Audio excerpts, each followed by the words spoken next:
오늘 우리가 함께 읽은 말씀 서두의 본문 속 병든 자라고 말하는 대상은 단지 우리가 육체적으로 질병이 있는 사람만을 의미하지 않다고 보는 것이 많은 신학자들의 견해입니다.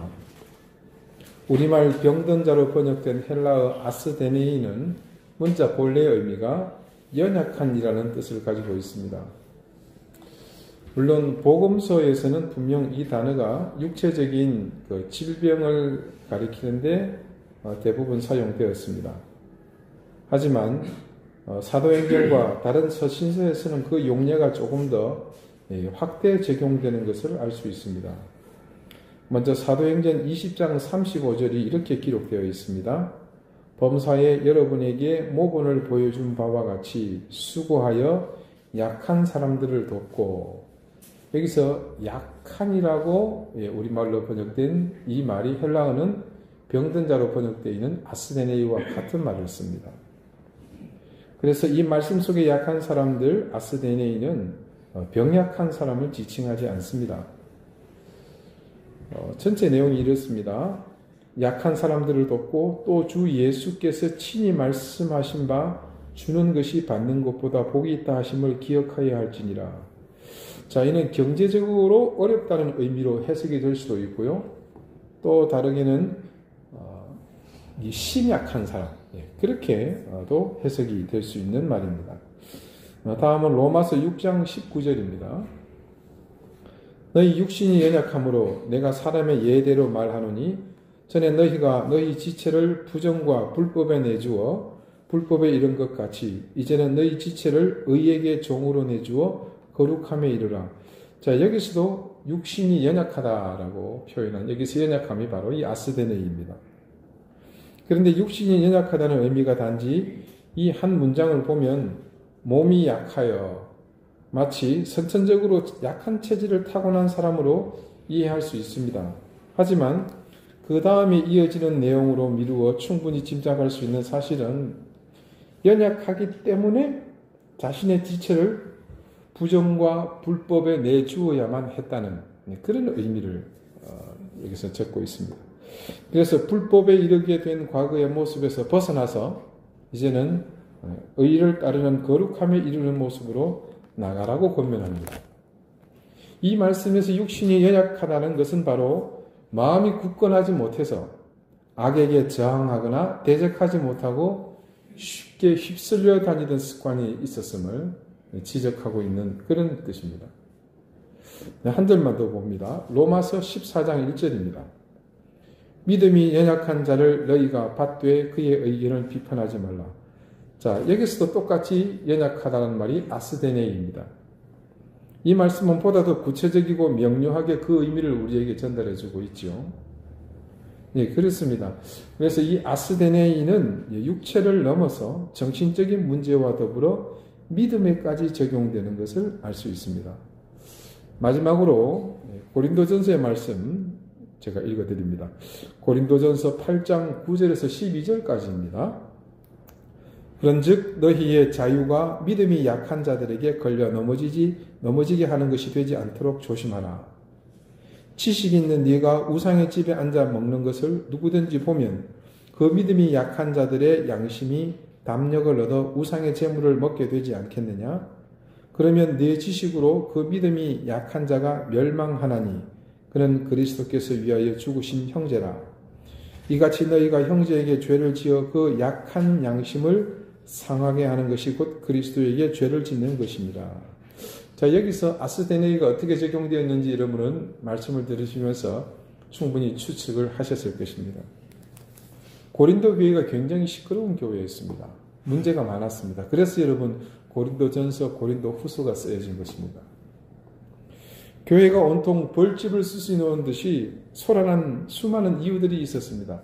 그 중에 하나가 뭐냐면 우상의 제물로 인해서 믿음이 약한 사람이 시험 드는 일 때문에 시끄러웠습니다. 여러분 주변에요, 우리와 달리 믿음이 어느 정도 성숙해져서 어떤 일을 판단하는 기준이 신앙적으로 남다른 분들이 계십니다. 가령 예를 들어서 저는 제사 음식을 일부러 먹지는 않습니다만은 집안의 행사나 다른 여타한 상황에서 먹어야 될 일이 있으면 그냥 그거에서 크게 구애받지 않고 먹습니다. 아마 어릴 때부터 부모님 손잡고 교회를 다니기 시작하신 분이나 아니면 조금 신앙생활을 예민하게 하시는 분들은 이 제사 음식 대하는 것을 되게 꺼려 하십니다. 굉장히 예민하게 반응하시죠.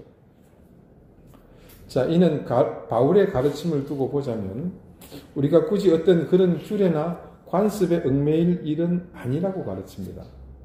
내가 믿음 안에서 분명히 결단을 하고서 자유하면 먹어도 문제가 없습니다. 그런데 누군가 아직 믿음이 연약한 사람이 곁에 있는데도 불구하고 그냥 자신이 생각하는 신앙의 판단으로 자유롭게 제사 음식을 먹었습니다. 그때 이제 막 신앙생활을 시작한 사람은 옆에서 보면서 아 그래도 되는구나 하면서 함께 먹는다는 것입니다. 근데 왜 이것이 문제가 되느냐? 예, 문제가 되었습니다. 여러분이 보시기에는 그냥 저 사람도 신앙이 이제 미약하지만 성숙한 신앙에 따라서 그렇게 자유하면 되는 것 아닌가라고 생각할 수 있습니다.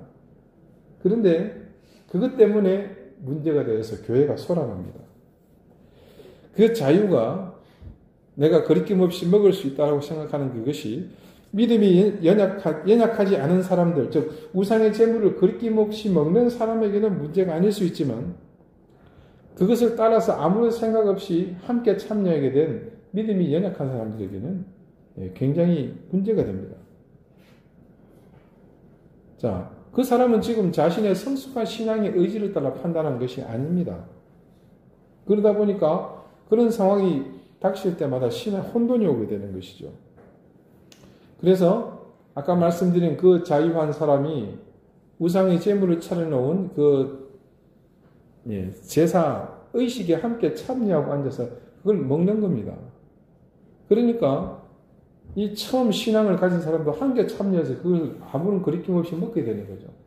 그때 그 상황을 바울이 뭐라고 얘기하냐면 이 양심이 담력을 얻었다. 그렇게 표현을 하고 있습니다. 무슨 말이겠습니까? 그것을 끌어야 하는 그런 양심의 어떤 의식 자체를 무시해버리고 아예 모르겠다 하고 들어가 버리는 것이죠. 자, 제가 교회 생활하면서 굉장히 신경 쓰는 것 중에 하나는 이겁니다. 에이, 목사님도 저렇게 하는데, 목사님도 술 마시는데, 목사님도 욕하는데, 제가 왜 이런 말을 조심하는지 여러분 아시겠죠? 이런 행동들을. 저만 그런 것이 아니라 먼저 믿고 오랜 신앙의 연륜이 있는 분들은 이제 초신자들 앞에서 그렇게 자신의 행동과 언행을 살펴야 된다는 것입니다. 여러분 그런 것들이 큰 문제가 되지 않을 수 있습니다. 왜냐하면 내가 이미 그런 것에 대해 문제 삼지 않는 신앙을 가지고 있다면. 그러나 이제 막 시작한 사람들에게는 그것이 굉장히 큰 부담이 된다는 것이죠.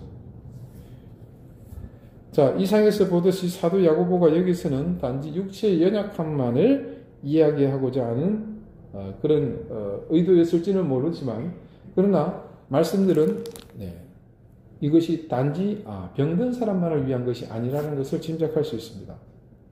근데 실제로 사도 바울은 그 다음 절에서 그런 의도를 본인도 함께 나타내고 있습니다. 15절 본문을 보십시오. 믿음의 기도는 누구를 구원한다고 되어 있습니까? 병든 자를 구원하리니. 자, 14절과 똑같은 단어가 나왔죠. 병든 자입니다. 그래서 여기도 이제 헬라어 아스데니가 쓰였겠노라고 생각하시겠지만, 그런데 놀랍게 우리말은 똑같이 번역이 되어 있지만 전혀 다른 단어를 사용합니다. 여기서 해당하는 헬라어 원문은 캄논타입니다. 이 말의 본래 의미는 지친이라는 뜻입니다. 영어로 말하면 번아웃이죠. 이 캄논타라는 단어는 신약 성경 전체를 통틀어서 딱 두 곳에 기록이 됩니다. 하나는 방금 보셨고요. 또 하나는 히브리서 12장 3절입니다. 너희가 피곤하여 낙심하지 않기 위하여 할 때, 피곤하다는 이 의미가 여기에 해당하는 단어가 바로 캄논타입니다. 본래 의미를 가장 잘 드러내고 있죠. 자, 이렇게 원문상에서 야고보가 구분해서 똑같은 병든 자를 다르게 기록한 이것을 보면서 유추가 가능한 것은 야고보 사도가 연로에서 몸져 누워 있거나 아니면 질병에 걸린 사람을 꼭 지칭하려고 했던 것만은 아니고 오히려 내적 고통 중에 있는 사람 혹은 도덕적으로나 영적으로나 연약해졌던 사람들에게 이 권고의 말을 썼던 것으로 보여집니다. 오늘 야고보는 육신이 되었건 그의 심령이 되었건 아니면 신앙 또 믿음의 경우가 되었건 병든 사람들을 위한 두 가지의 중요한 해법을 제시하고 있습니다. 제일 먼저는 교회의 장로들을 청하라고 합니다. 그리고 청함받은 장로는 기름을 바르고 그를 위해서 기도하라고 하죠. 자, 여기서 청함을 받은 장로는 여러분이 알고 계시는 일반 교회에서 투표해서 뽑는 그 장로가 아닙니다. 예, 그런 장로는 이 시대에는 존재하지도 않았습니다. 신약의 기록을 보면 목사라는 언급이 따로 없고요. 그리고 이 장로들은 양떼의 신앙적 유익을 도모하는 책임을 지닌 사람들이었습니다. 목양을 하는 사람들, 즉 오늘날의 사역자들, 목회자를 일컫는 말입니다. 그 장로를 청해서 무엇을 하라고 합니까? 기름을 바르라고 합니다. 이게 뭐 바베큐 할 것도 아니고 뭔 기름을 바르는 얘기입니까? 자, 마가복음 6장 13절이 이렇게 증거합니다. 많은 귀신을 쫓아내며 많은 병자에게 기름을 발라 고치더라. 여러분, 이게 어떤 상황일 것 같습니까? 예수님의 제자들이 흩어져서 기도로 귀신을 쫓아내고 기도로 사람의 병을 고치는 겁니다. 치유의 사역이 일어난 것이죠. 자, 병자에게 기름을 발랐다는 것은 이 말씀처럼 하나의 의료 행위가 아닌가 싶습니다. 그런데 분명 이 현상은 기도를 통해서 그 사람이 낫고 있는 것을 적어 놓은 것입니다. 그럼 이 기름을 바른다는 것은 뭔가? 그 당시 그들이 가지고 있던, 지금으로 따지면 유대교겠죠. 그들의 종교적인 전통, 그들의 관습 속에 있었던 하나의 의식입니다. 가령 여러분 금식할 때 어떻게 하라고 기록이 되어 있습니까? 율법에서는 옷을 단정히 하고 머리에 기름을 바르라고 합니다. 네, 그리고 예수님께서 베다니에 오셨을 때 그 베다니 마리아가 어떻게 합니까? 막달라 마리아 아닙니다. 베다니의 마리아가 향유를 예수님께 붓지 않습니까? 그런 것들이 하나의 의식이었고 관습이었던 것이죠. 자, 그런데 기름을 바르고 뭘 합니까? 기도합니다. 즉 기도를 통해 치유해 달라고 기름을 바르는 의식을 함께하고 강구하는 것이죠. 그런데 그 다음의 말씀은 이 병든 것의 원인을 짐작케 하는 말씀이 있습니다. 믿음의 기도는 병든 자를 구원하리니 주께서 그를 일으키시리라. 자, 이것만 떼어놓고 보면 이건 육신의 질병이 있구나. 그렇게 충분히 우리가 이해할 수 있죠. 그런데 그 다음 이어지는 말씀을 주목하여 봅시다. 15절 후반부부터 오늘 말씀의 끝부분 16절 전반부까지입니다. 혹시 죄를 범하였을지라도 사심을 받으리라. 그러므로 너희 죄를 서로 고백하며 병이 낫기를 위하여 서로 기도하라. 자, 여기서 알 수 있는 사실은 병든 사람의 그 병이 어떤 과정을 통해 치유될 수 있는지에 대한 것입니다. 여기서 말하는 병든 사람이 치유받는 길은 죄를 고백하는 것임을 알 수 있습니다. 그리고 그것은 단지 누군가 그 병든 사람만을 위한 것이 아니라 범위가 정해져 있습니다. 그것은 그 병든 사람만이 아니라 피차가 서로 고백해야 할 일이라고 그렇게 야고보가 못 받고 있지 않습니까? 자, 이 말씀을 따르자면 더욱 우리를 병들게 하는 것이 바로 죄임을 알 수 있습니다. 우리의 심령을 연약하게 만들고 때로는 악하게 만드는 것이 죄입니다. 그와 마찬가지로 우리는 죄에 휩쓸려 우리의 갈 바를 알지 못하고 방향을 잃어버리면 우리의 믿음은 거친 파도의 위협에 이리저리 떠밀리는 조각배의 신세처럼 되고 맙니다. 여기서 야고보가 말하는 병든 자는 단지 누군가 실족한 그리스도인이나 아니면 육체적 질병을 가진 그런 사람으로 제한할 수 없습니다. 자, 여러분, 우리 각자가 교회인 것처럼 개개인이 모여서 그렇게 모여진 공동체 역시 교회라는 것을 우리는 이미 이 세상 어느 누구보다도 잘 알고 있습니다. 그렇다면 그런 논리하에 우리는 조금 더 확대 적용해서 지금 야고보 사도가 말하는 병든 자가, 그러니까 아스데네이하고 캄논타 하는 대상이 우리의 교회도 될 수 있다는 말입니다. 아스데네이와 캄논타는 바로 이런 교회의 특성을 사실은 아주 잘 대변해주는 그런 말이기도 합니다. 우리가 모두 교회이기는 하지만 그 교회라는 것은 본질적으로 악하고 연약하며 한계가 있는 존재인 죄인입니다. 그래서 우리는 늘 연약함과 지침이 일상적으로 필연적으로 반복하여 나타날 수밖에 없습니다. 야고보는 그런 우리의 교회 공동체가 늘상 나타나는 이 아스데네이와 캄논타의 상황을 어떻게 극복해야 할 것인지를 오늘 말씀을 통해서 가르쳐 주고 있는 겁니다. 자, 이곳에 계신 여러분들은 대부분 이미 기존의 교회에서 다양하게 신앙생활을 하시던 분들입니다. 뭐 어떤 분은 단 한 곳의 교회에만 출석하신 분도 계실 것이고, 또 어떤 분은 손으로 꼽을 수 없을 정도로 많은 교회를 거쳐오신 분들도 계실 것입니다.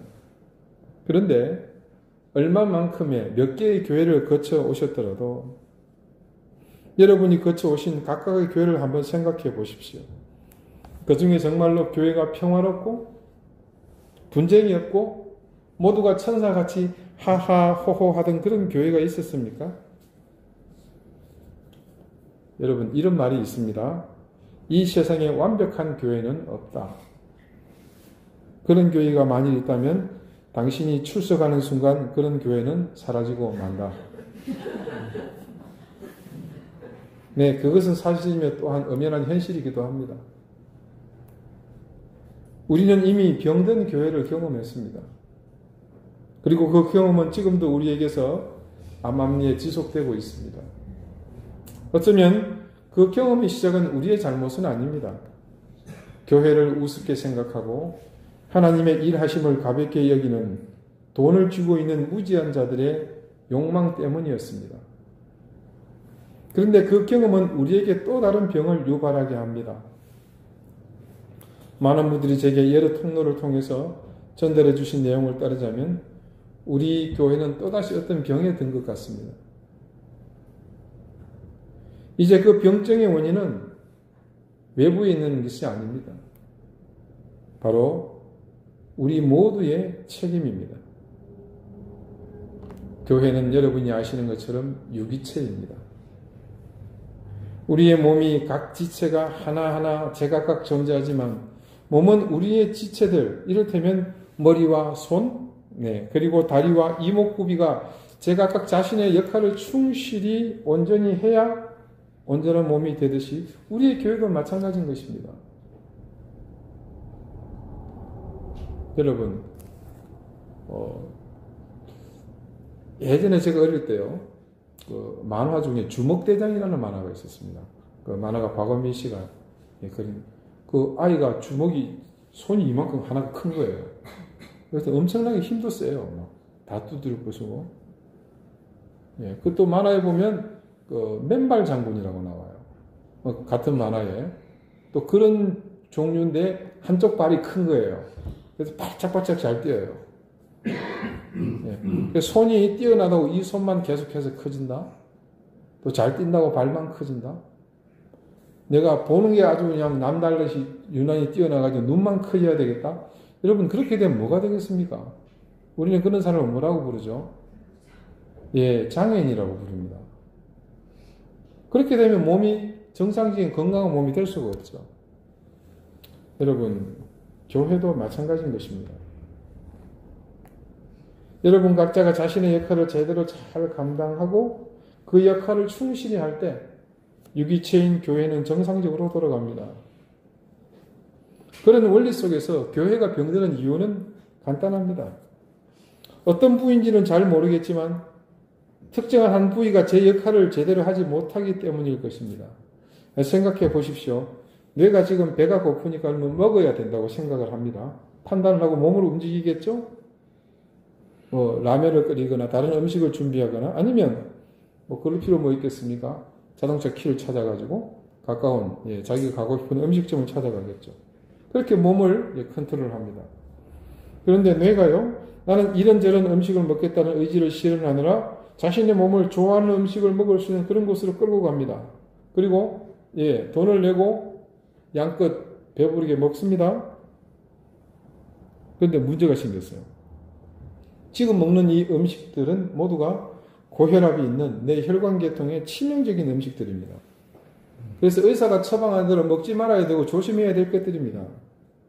그런데 내 입은 뇌를 통해서 좋아하는 입맛이 있기 때문에 내 속의 심혈관계의 형편은 고려하지 않고 계속해서 혈압을 상승시키는 그런 음식을 먹게 놔둔다면 그 몸은 망가지게 됩니다. 그게 심해지게 되면 순간의 혈압 쇼크로 생명이 위태로울 수도 있습니다. 우리 모두가 유기체인 교회의 지체라는 것을 안다면 반드시 명심해야 할 일입니다.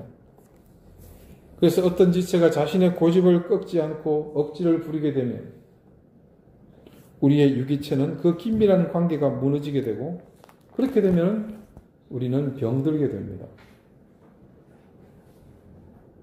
우리의 교회가 아스데네의 캄넌타가 되는 것이죠. 말씀은 그렇게 될 때 우리가 어떻게 대처해 나가기를 원합니까? 자, 아까 말씀처럼 먼저 교회 장로를 불러서 기도하라고 그러죠. 기도를 청하라고 그러죠. 자, 여러분, 이때 우리 개인으로서는 교회가 교회의 목회자고 교회의 어른이겠지만 우리 교회 전체를 하나의 유기체로 볼 때 이때 청함을 받은 장로는 누구겠습니까? 우리 주님이시잖아요. 이 교회의 머리 되신 분, 이 교회의 참 주인이 주님이시기 때문에 우리가 그분을 부르는 겁니다. 그리고 그분의 기름 바르심과 기도를 받는 것이 아스데네이안 교회, 캄논타한 교회가 취해야 할 첫 번째 행동인 것이죠. 즉 우리의 교회가 아스데네이, 병이 들었구나, 연약하구나, 힘들구나 하다는 생각이 드는 순간 우리가 취할 첫 번째 행동이 뭡니까? 여기 저기 사람 찾아다니면서 어떻게 생각해? 그렇다? 이게 맞는 거야? 사람의 지혜를 구하는 것이 아니라 무엇을 하라고요? 주님을 찾으라는 것입니다. 기도의 자리로 찾아 나오라는 겁니다. 그때의 기도는 오늘의 말씀과 같이 교회의 이 아스데네이를 회복시켜 줄 뿐만 아니라 우리의 허물 또한 사해 주시는 그런 은혜를 누리게 된다고 야고보 사도가 증거하고 있지 않습니까? 그래서 야고보는 16절에 우리에게 이렇게 교훈하고 있습니다. 너희 죄를 서로 고백하며 병이 낫기를 위하여 서로 기도하라. 야고보가 이 같은 주문을 우리에게 하는 그 이유를 우리는 분명하게 인식해야 합니다. 우리 각자는 한 사람 한 사람이 거룩한 교회입니다.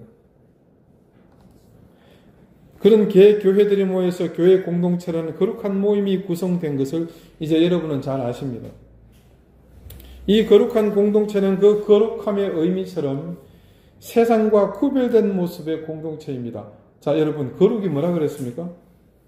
거룩은 곧, 구별이라고 말씀드렸죠.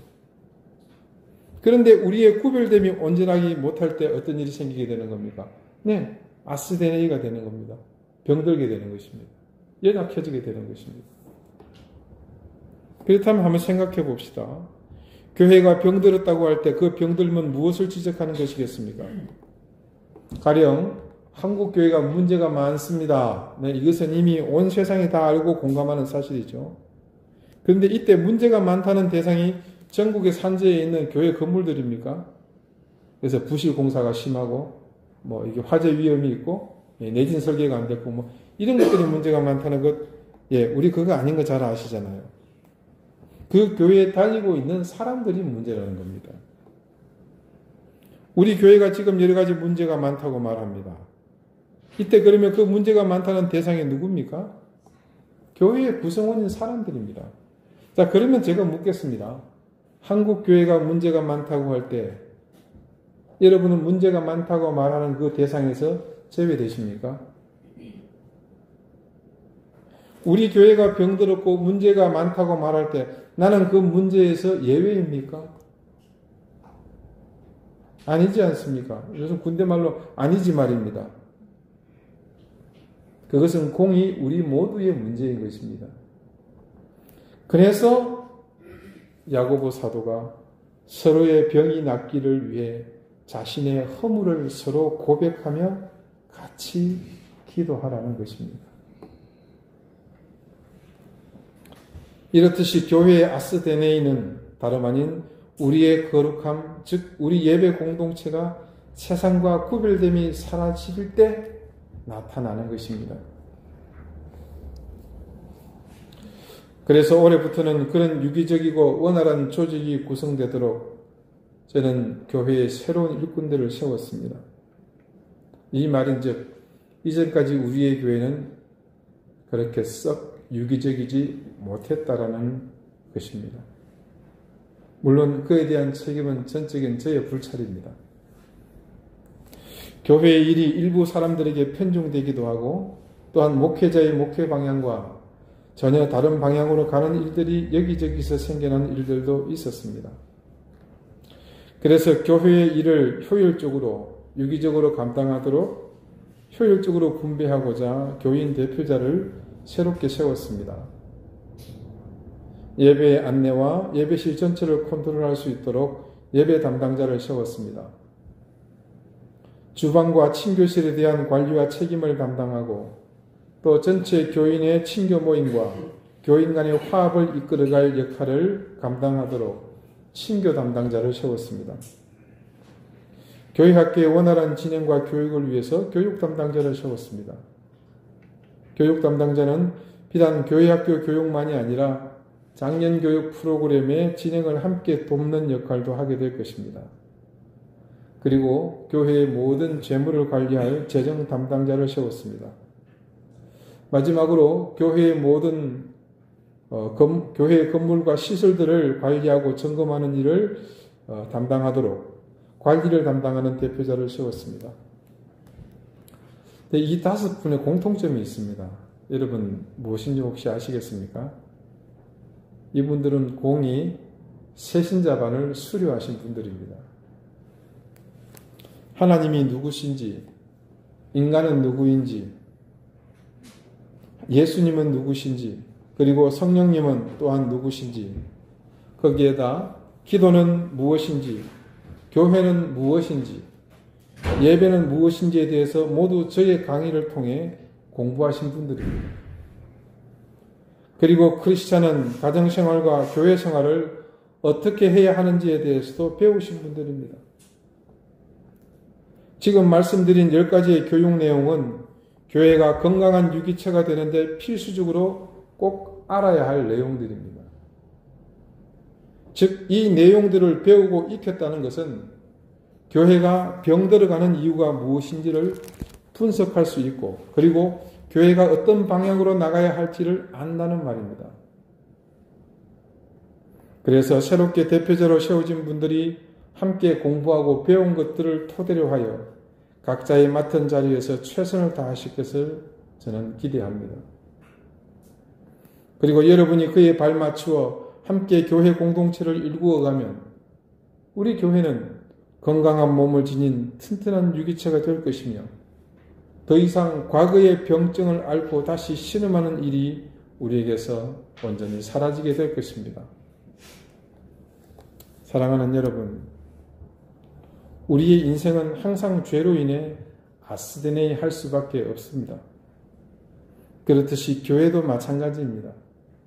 그러나 오늘날까지 교회가 버티고 우리 그리스도인들이 버틸 수 있는 힘은 바로 야고보 사도의 가르침처럼 먼저 기도하고 그리고 서로 기도함으로 그 위기들을 극복해낼 수 있었기 때문입니다.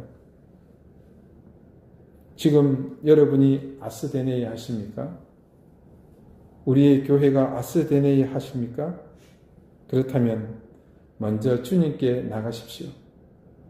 그리고 서로의 허물을 용서하고 이해하며 서로를 위해 기도하십시오.